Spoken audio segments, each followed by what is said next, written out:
আসসালামু আলাইকুম। আজকে অনুষ্ঠিত বাংলাদেশ রেলওয়ের পরীক্ষায় এই অঙ্কটি এসেছে। এই অঙ্কটি 26তম বিশেষ পরীক্ষায় একবার এসেছিল। অঙ্কটি একটু এক্সেপশনাল, আর এই এক্সেপশনাল হওয়ার কারণেই মূলত বিভিন্ন সময় অঙ্কটি আসে। চলুন দেখে নিই। অঙ্কটি হলো আপনারা দেখতে পাচ্ছেন √2/√6+2, এটার সমাধানটা কী হবে। ওকে, চলুন দেখে নিই। প্রথমে আমাদের যে কাজটি করতে হবে, অ্যাজ ইউজুয়াল যেটা আমরা করি, যে এখানে √6+2 রয়েছে। আমরা সাধারণত যেটা করি, এখানে প্লাস থাকলে আমরা এখানে মাইনাস দিয়ে লব হরকে গুণ করি, আর যদি এখানে মাইনাস থাকে তবে প্লাস দিয়ে আমরা লব হরকে গুণ করি। সেই একই কাজ আমরা করবো। চলুন দেখে নিই। তাহলে এখানে আমরা কত দেবো? এখানে যেহেতু √6+2 আছে, সো আমরা লব হরকে √6 - 2 দিয়ে গুণ করবো। √6 - 2, এই √6 - 2 দিয়ে লব হরকে আমরা গুণ করলাম। আর যেটা আছে সেটা ওইভাবে আমরা রেখে দিলাম, √6+2 এটা ভেবে রেখে দিলাম। ওকে, অ্যাজ ইউজুয়ালি আমরা এরপরে যেটা করব সেটা হচ্ছে কি, এটা হবে কত? √6 - 2। এরপরে এটা কত হবে? √6² - 2²। ওকে, এরপরে ক্যালকুলেশন করলে আমরা এগুলো অ্যাজ ইউজুয়ালি করে যাচ্ছি। খেয়াল করুন, √2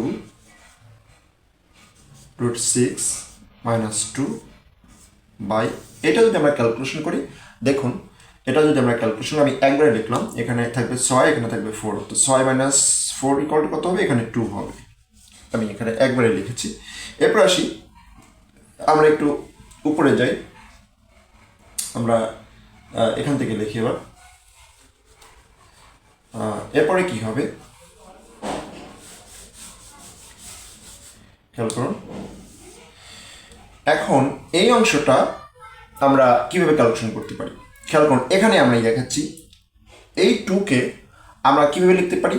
2কে দেখুন, 2 সমান আমরা লিখতে পারি √2 × √2। 2 সমান আমরা এটা লিখতে পারি। সো ঠিক এই জিনিসটা আমরা এই 2কে ভ্যানিশ করে আমরা এখানে √2 × √2 লিখলাম। ওকে, এখন আসি, আমরা এই একটা √2 আর একটা √2 কেটে যাবে।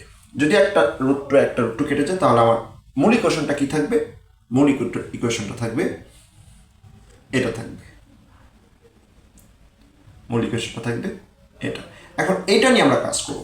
চলুন দেখে নিই।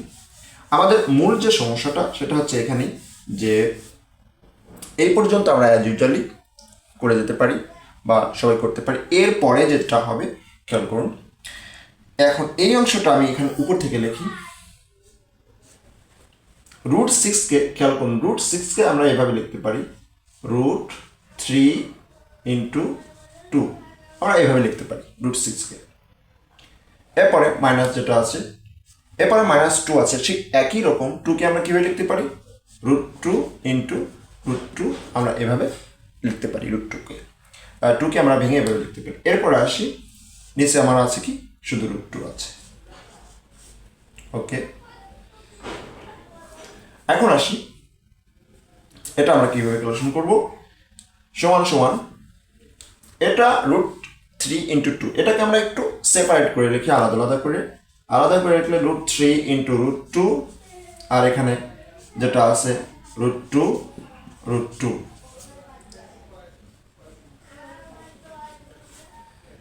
খেয়াল করুন, আর আমাদের নিচে যেটা আছে √2। ওকে, এখন আমরা কি করব?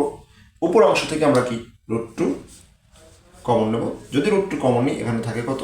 √3 - √2 এটা থাকে, আর নিচে থাকে কত? √2। ঠিক এই √2 কেটে গেলে আমার লাস্ট যেটা থাকবে সেটা কত থাকবে? সেটা থাকবে √3 - √2। এই যে আমার এটা থাকবে √3 - √2। এই √3 - √2, অর্থাৎ আমার উত্তর হবে √3 - √2।